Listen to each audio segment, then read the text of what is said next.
2장 스포츠와 정치 계속 이어지는 강의 진행하겠습니다. 스포츠와 정치의 역학관계인데요. 먼저 스포츠와 정치는 상호 발전적인 관계를 모색하기 위한 수단적 역할을 수행합니다. 상호 발전적인 관계를 항상 모색하죠. 여기 내용이 한 두 가지 정도가 있는데요. 첫 번째, 국가가 스포츠에 개입하는 이유입니다. 정치적 수단으로서 스포츠가 지닌 매력과 비정치적인 속성 때문에 그렇습니다. 상당히 중요한 내용이죠. 이 스포츠 자체는 비정치적인 어떤 속성을 가지고 있죠. 그리고 스포츠 자체는 상당한 매력을 가지고 있습니다. 그걸 이용한다는 것이죠. 이를 통해서 권력의 획득과 자원 분배의 과정에서 스포츠는 대중의 거부감을 최소화하기 위한 좋은 방법으로 활용이 될 수 있는 것이죠. 다음은 스포츠가 정치에 개입하는 이유도 있습니다. 스포츠 자체의 발전을 지향하고 그리고 인종차별, 성차별, 영토 분쟁 등 정치적 이념 차이에 대한 항의의 수단으로 활용될 수 있기 때문에 그렇습니다. 이번 동계올림픽도 그렇죠. 외교적 보이콧을 실시한 나라들이 상당히 많이 있죠. 이런 것들도 바로 이런 어떤 항의의 수단으로 사용된다고 볼 수 있습니다. 그리고 최근에 제가 봤던 것 중에 러시아가 왜 제가 용어 귀부인 칵테일 작전 맞을 겁니다 아마. 그러니까 도핑 문제로 국가적인 제재를 받고 있죠. 그럼에도 불구하고 자기 나라가 아니라 영어로 보면 ROC 이렇게 러시아 올림픽 위원회 이런 이름을 달고 지금 출전하고 있습니다. 그래서 자국의 국가나 이런 걸 사용을 하지 못하죠. 대신에 출전을 할 수 있습니다. 그런데 피겨 스케이팅에서 그 유명한 여자 선수가 도핑으로 걸리게 되었죠. 이럴 때 모 방송사에서 취한 조치가 있습니다. 3분 동안 그 피겨스케이팅 연기를 하는 도중에 아무 발언도 하지 않았습니다. 여하튼 이런 방식으로 사용이 될 수 있다는 것입니다. 다음 스포츠 정책의 이해인데요. 스포츠 발전을 위한 정책들이 있습니다. 한번 보겠습니다. 스포츠 정책에 대한 관심이 높아지는 이유가 있는데요. 상식적으로 다 알 수 있는 내용들입니다. 한 번 정도는 머릿속에 이렇게 이해하고 넘어가시면 되는 부분들입니다. 스포츠가 더 이상 단순한 놀이, 게임 등 단일적 차원의 개념이 아니라 경제 성장을 위한 산업적 측면이라는 부분이 있죠. 제가 설명을 드린 적이 있었는데요. 우리가 체육이나 스포츠에 투자하는 비용 자체가 국방력보다 더 많습니다. 미국도 그렇고요, 우리나라도 그렇고요. 이런 식으로 더 비중 자체는 더 높아지고 있는 추세라고 할 수 있습니다. 그리고 국민의 건강, 행복, 삶의 질 등 사회의 전 분야에 걸쳐 중요한 역할을 수행하는 것이 바로 스포츠라고 볼 수 있고요. 그래서 스포츠가 신체 활동을 위한 수단을 넘어서 사회나 국가의 수준을 가늠하는 중요한 척도로도 주목받기 시작하고 있습니다. 이것이 바로 스포츠 정책에 대한 관심이 높아지는 이유라고 할 수 있습니다. 구체적인 내용들이 나오는데요. 이 내용들은 굳이 아실 필요는 없을 것 같습니다. 다만 읽어드릴게요. 이걸 라디오로 듣는 분들을 위해서요. 우리나라는 제3공화국 이후 사회 통합을 위한 강력한 정책적 제도의 필요성이 부각되면서 국가 주도의 스포츠 정책이 발전하게 되었습니다. 그래서 1962년도에는 체육진흥법이 제정이 되었고요. 그리고 2013년도에는 스포츠 비전 2018을 제정하기에 이르렀습니다. 우리가 사회체육이라는 용어는 여러분들 아시는지 모르겠습니다. 생활체육, 사회체육 같은 개념이라 볼 수 있는 내용들인데요. 보통 서구에 유럽에 있는 나라들은 그 국민들을 통해서 자생적으로 어떤 생활체육들이 발전해 왔었는데 우리나라는 정책적으로 이것을 발전시킨 그런 국가라고 볼 수 있습니다. 대부분 이런 유럽을 제외한 대부분의 국가들은 이런 정책적 개입에 의해서 이런 스포츠 정책이 발전해 오고 있다고도 할 수 있습니다. 다음은 스포츠 정책의 이해인데요. 스포츠를 활용하는 정책입니다. 이 부분도 좀 읽고 넘어가셔도 되는 부분입니다. 정치는 그 자체로 통치와 지배를 통하여 복종, 협력 등 사회 질서를 유지할 수 있으나 정치적 이해관계의 대립으로 인한 저항을 최소화하고 국민의 권익을 보장하기 위한 수단으로서 스포츠를 활용하게 되는 것이죠. 정치는 명확하지 않은 정부의 정책을 대중에게 일관성 있게 전달하기 위해 스포츠의 이미지 있죠. 정정당당한 승부라든지 규칙에 의해 반칙 행위를 명확히 구분하는 것들. 이를 정치적 상황에 대입하는 것을 통해서 활용하고 있는 것이죠. 제가 이렇게 라디오라고 생각하고 좀 읽어드리고 있는 겁니다. 한 번 정도 이해하고 넘어가시면 좋습니다. 스포츠에 대한 정치의 개입 원인이 있습니다. 이 부분들은 대부분 좋은 놈, 나쁜 놈, 이상한 놈 중에서 좋은 놈에 포함되고요. 좀 이상한 놈들도 끼어 있다고 생각하시면 될 것 같습니다. 첫 번째, 국민 건강 정진과 여가 기회 제공이죠. 국민의 건강 수준은 국가의 생산력과 직결되는 중요한 요소이죠. 앞에 제가 설명드렸습니다. 국민이 건강해야만 생산력을 높일 수 있겠죠. 똑같이 8시간을 일해도 더 많은 제품을 만들거나 더 양질의 제품을 만들어낼 수 있겠죠. 그리고 규칙적인 스포츠 참여는 의료비 감소와 생산성 증가에 기여하고요. 생산성이라는 용어가 자주 등장하죠. 정기적인 신체 활동 참여는 삶의 질적 향상에 기여하는 여가 기회를 제공하게 되는 것이죠. 두 번째는 사회 질서의 유지 및 보호입니다. 정부는 합법적인 스포츠의 형태를 결정하고 스포츠 활용 주체와 제공 방법 및 장소 등 스포츠의 생태 환경에 대한 세부적인 규칙을 제정하고 있습니다. 그리고 국민을 대상으로 하는 보편적인 스포츠 참여를 위한 정책에 이런 일들이 주로 발생하고 있고요. 그리고 지속적 사회 발전을 위한 소외계층이나 사회적 약자의 스포츠 참여 기회 확대에도 정책적 노력을 기울이고 있습니다. 다 좋은 놈에 포함되는 내용들이죠. 다음 보겠습니다. 국가 및 지역사회의 경제를 촉진시키는 역할을 합니다. 대규모 스포츠 경기는 경제적 이익을 주는 수단으로 인식되고 있죠. 이게 재미있는 문장이 수단으로 인식되고 있다는 것입니다. 무슨 말이냐면 대규모 스포츠 경기가 경제적 이익을 담보해 주지는 않는다는 것입니다. 대규모 스포츠 경기를 통해서도 실패한 사례들도 상당히 많이 있습니다. 아테네 올림픽이 그랬었고요. 그런 것들은 상당히 많이 있거든요. 대부분 올림픽들은 경제적으로 성공을 거두지 못하고 있습니다. 그럼에도 불구하고 경제적 이익을 주는 수단으로 우리는 인식을 하고 있다는 것이죠. 이 문장을 잘 이해하실 필요성이 있습니다. 다음은 직간접 시설 확충 및 관광객 유입, 그리고 다양한 관련 산업의 성장 등에 기여하기도 하고요. 그리고 유무형의 자산이 장기적으로 지역사회 및 경제 발전에 기여하기도 합니다. 제가 이게 물음표를 해놨죠. 항상 경제의 촉매제로서 긍정적인 역할을 하는 것은 아니기 때문에 그렇습니다. 그래서 이런 지역사회 경제 촉진 부분들은 이상한 놈에 포함시키는 것이 더 맞다고 볼 수 있습니다. 하지만 이 개념들을 이해해 놓으시면 좋을 것 같습니다. 다음은 정부나 정치가에 대한 지지를 확보하는 수단으로 사용될 수 있죠. 스포츠가 가치 중립적이고 건전한 이미지를 가지고 있죠. 이런 스포츠는 대중의 화합 및 단결을 추구하여 국가에 대한 소속감이나 애국심을 재확인시켜주는 기능을 수행하죠. 스포츠에 상징성이 있기 때문에 그렇습니다. 그리고 그를 통한 통일화가 이루어지기 때문에 그렇고요. 그래서 정치는 국민을 결집시키기 위하여 스포츠에 개입하는 정당성을 확보할 수 있는 것이라고 할 수 있습니다. 다음은 지배의 이데올로기에 부합하는 가치 및 성향의 강조라고 할 수 있는데요. 라디오처럼 다시 읽어드리겠습니다.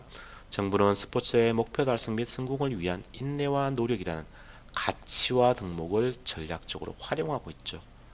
즉 국가적 차원에서 스포츠 영웅을 육성하여 힘든 과정을 인내하는 가치관을 국민에게 주입하며 스포츠 경쟁 활동을 통해 발현되는 개인의 성취나 목표 실현을 자연스러운 사회화 과정으로 받아들이도록 하고 있습니다. 그리고 인종이나 계급 간의 갈등을 해결하기 위한 수단으로 스포츠를 활용하기도 합니다. 그리고 스포츠를 통해서 개인의 참여의식, 공동체의식, 소속감, 사회통합을 추구하고 있죠. 상식적으로 알 수 있는 내용들입니다. 한 번 정도 개념만 알고 넘어가시면 되는 부분입니다. 실제 시험 문제가 나와도 여러분들이 상식적으로 혹은 개념적으로 직관적으로 알 수 있는 문장 정도의 수준이 나옵니다. 그렇기 때문에 이 개념이 무엇인지 한 번 정도는 모르신다면 화면을 멈춰놓고 반복적으로 읽고 넘어가는 게 좋습니다. 다음은 국위선양도 포함되어 있죠. 내용은 설명 안 드려도 될 것 같고요. 그리고 성공 이데올로기의 내면화를 또 이루게 됩니다. 그리고 또 설명드리지 않아도 될 것 같고요. 다만 이 성공 이데올로기라는 것은 어느 정도 부정적인 측면들도 가지고 있기 때문에 항상 그러한 측면들도 함께 생각하시는 게 필요합니다. 다음 국제정치에서 스포츠의 역할인데요. 이것도 직관적으로 알 수 있는 내용들이 대부분이라고 볼 수 있습니다. 외교적 친선 및 승인이 있는데요. 여기 보면 공식적인 외교 관계가 성립되어 있지 않는 국가라도 국제 수준의 스포츠 경기에 참가하는 것만으로도 해당 정부를 승인하는 그런 효과를 가질 수가 있습니다. 스포츠는 공식적인 외교 수단으로 해결하지 못하는 국가 간 분쟁을 해결하는 데 기여할 수 있는 중요한 정치적 수단이 될 수 있죠. 대표적인 것이 1972년 핑퐁 외교라고 볼 수 있습니다. 이 부분은 기출 문제를 풀 일이 있으면 추가적으로 설명을 드리겠습니다. 그리고 궁금하신 분들은 한번 찾아보시면 좋을 것 같고요. 다음은 국제정치에서 외교적 항의 수단으로 이용됩니다. 앞에서도 설명을 드렸던 내용이고요. 스포츠를 통하여 항의할 경우 직접적인 피해나 손해를 최소화하고도 외교적 목적을 달성하는 경우들이 있습니다. 스포츠 교류를 거부한다든지 해당 국가 소속 운동선수로 입국을 거부한다든지 하는 것들이 외교적 항의 수단으로 이용되는 것이죠. 다음은 국위선양이 있습니다. 계속 반복해서 나오죠. 앞에 설명드렸던 부분입니다. 국가대항전의 승리는 해당 국가의 우월성을 과시하기 위한 정치적 도구로 활용되는 것이죠. 그래서 국제 수준의 스포츠 경기에 참가하는 대표팀이나 선수를 국가와 동일시하는 것은 국가의 위상을 전 세계에 공식적으로 알리는 계기가 되는 것이죠. 다음은 이데올로기 및 체제 선전의 수단이 됩니다. 국제 스포츠 경기의 승리는 특정 정치 체제의 우월성을 입증하는 방편이라고 볼 수 있습니다. 그리고 권력에 의한 패권주의를 암묵적으로 조장하게 되고요. 그리고 스포츠를 정치 선전을 위한 장으로 퇴색시키기도 하는 그런 부정적인 면도 가지고 있다는 것이죠. 긍정적인 면도 있지만 부정적인 면들도 있기 때문에 이런 내용들을 구분할 수 있는 그런 어떤 좀 뭐랄까 독해력이라고 그럴까요? 문해력이라고 할까요? 그런 것들이 필요하다고 볼 수 있습니다. 여기에 나와 있는 내용들은요. 다음은 국제 이해 및 평화 정진인데요. 스포츠는 국가와 문화를 초월해 국제사회의 이해, 신선 및 평화를 정진시키고 상호 교류 및 신뢰 강화를 통해서 인류를 한데 모으는 역할을 하기도 하죠. 우리가 올림픽을 통해서 한데 뭉치기도 하죠. 그리고 스포츠는 자체 발생할 수 있는 전쟁 같은 무역 충돌을 억제해주는 역할도 합니다. 사실 우리가 올림픽 같은 경우는 한 3번 정도 세계대전 때문에 개최를 못했습니다. 그 내용도 제가 시간이 있으면 설명을 드릴 텐데요. 여하튼 이런 정치적인 어떤 그 경색 국면 이런 것들을 스포츠가 상당히 좀 이렇게 해소시켜주는 역할들을 많이 해왔던 게 사실입니다. 다음은 갈등 및 전쟁의 촉매가 되기도 합니다. 스포츠가 국력을 과시하기 위한 장으로 기능하고 그 순수성을 침해받을 때 스포츠는 갈등 및 전쟁의 촉매 역할을 수행하기도 합니다. 즉 과격주의자들이나 극렬 항의단체들이 그들의 목적을 달성하기 위해 스포츠에서도 극단적인 행동으로 정치적 긴장감을 고조하기도 하죠. 향후 기출 문제나 이런 걸 통해서 풀게 되겠지만 이런 관련된 부분들은 좀 시험 문제에 출제될 수 있는 경향들이 있습니다. 갈등 및 전쟁의 촉매가 되었던 내용들, 특히 스포츠 테러리즘, 스포츠와 관련 테러에 관련된 내용들이 있는데요. 전쟁과 관련되어 있기도 하죠. 금원 9월달 사건이라든지 혹은 또 뭐가 있을까요? 축구 전쟁도 여기 포함될 수 있을 것 같고요. 근데 보스턴 마라톤 이런 테러 사건 이런 것도 여기 포함되는데 그런 부분들은 또 기출 문제를 풀어가면서 그런 내용들을 추가적으로 설명을 드리도록 하겠습니다. 다음으로 올림픽이 정치화된 원인인데요. 이런 부분들도 상식적으로 좀 이해할 수 있는데 정치화된 원인들은 여러 가지가 있습니다. 한번 내용들을 살펴보겠습니다. 첫 번째가 민족주의가 심화되기 때문에 그렇죠. 우리 민족이 최고 이런 것들 때문에 그렇죠. 여기 보면 히틀러가 있죠. 베를린 올림픽에서 그런 것들을 많이 했었고요. 다음은 상업주의의 팽창도 있습니다. 항상 이런 돈하고 관련된 것들은 올림픽이 정치화된 주된 이유라고 볼 수 있죠. 다음 보면 정치 권력의 강화를 위해서 많이 사용되죠. 즉 국민은 정치에 신경 끄라는 것입니다. 말 그대로 스포츠에 관심을 가지고 어떤 정치적인 복잡한 이슈라든지 부정부패, 비리 이런 것들에 대해서 신경을 쓰지 못하도록 하는 것이 있습니다. 자, 이런 부분들은 정치를 외면하는 가장 큰 대가는 가장 저질스러운 인간들에게 지배당하는 것이다. 이 플라톤의 한 말인데요. 이런 부분들은 사회학 시간에 좀 설명을 드려야 될 것 같고요. 시험 문제와는 좀 관계가 없는 내용이죠. 다음은 남북한 단일팀 구성 및 공동 입장 사례인데요. 이 내용들도 나왔던 문제가 있고 나오지 않은 문제도 있기 때문에 한 번 정도는 핵심적인 내용을 위주로 살펴볼 필요성이 있습니다. 여기 보면 먼저 1991년도에 치바 탁구 세계 선수권 대회가 열렸습니다. 치바가 어디에 있는 도시죠? 일본에 있는 도시죠. 여기서 단일팀을 구성하고요. 한반도 기와 아리랑을 불렀습니다. 최초라고 볼 수 있습니다. 최초. 그것은 바로 치바 탁구 세계 선수권 대회. 즉 한반도기를 사용하고 아리랑을 이 노래를 불렀던, 즉 우리가 수상을 했을 때 아리랑 노래 올라갔던 것은, 즉 단일팀을 구성한 것은 치바 탁구 세계 선수권 대회가 맨 처음이었다. 그리고 시드니 올림픽 같은 경우는 개회식 공동 입장을 했습니다. 올림픽으로서는 최초가 바로 시드니 올림픽입니다. 여기에 제가 다른 색깔로 해놓은 거 있죠. 이런 부분들은 어느 정도 기억해 놓으시면 좋습니다. 다음은 아테네 올림픽에도 공동 입장을 했었고요. 이 아테네 올림픽이 즉 올림픽 100주년을 맞아서 아테네가 1회 대회가 아테네에서 열렸었죠. 그 과거 고대 올림픽 같은 경우가 아테네에서 열렸기 때문에 1회 대회를 아테네에서 했는데 100주년 기념으로 아테네에서 다시 열렸는데 상당히 실패를 했었죠. 경제적으로. 올림픽은 그만큼 경제적으로 성공하기가 어렵다고 할 수 있습니다. 다음 마카오 동아시아 경기대회도 공동을 입장했었고요. 도하하게 아시아 경기대회도 공동을 입장했었습니다. 그게 중요하지는 않고요. 올림픽 정도, 그리고 최초 어떤 단일팀 구성 이런 정도는 기억해 두시면 좋을 것 같습니다. 그리고 평창 동계올림픽도 공동 입장을 했습니다. 이 화면이 기억나시는지 모르겠습니다. 이때 여자 아이스하키 팀은 단일팀으로 출전하게 됐었죠. 이런 정도는 여러분들이 머릿속에 기억해 두시면 좋을 것 같습니다. 항상 제가 이 내용은 적지 않았지만 좋은 놈, 나쁜 놈, 이상한 놈을 구분할 수 있는 그런 문장을 이해하는 그런 능력들을 키워나가시는 게 필요하고요. 그러기 위해서는 원문을 한번 읽어보시고 각 문장들이 무슨 의미인지를 이해하고 넘어가는 과정들이 필요합니다. 그냥 한 귀로 듣고 그냥 넘어가시면 잘 이해가 안 됩니다. 반복해서 하시는 것도 중요하지만 정독이라 그러죠. 한 번 정도 이해하고 넘어가는 과정이 필요하다고 볼 수 있습니다.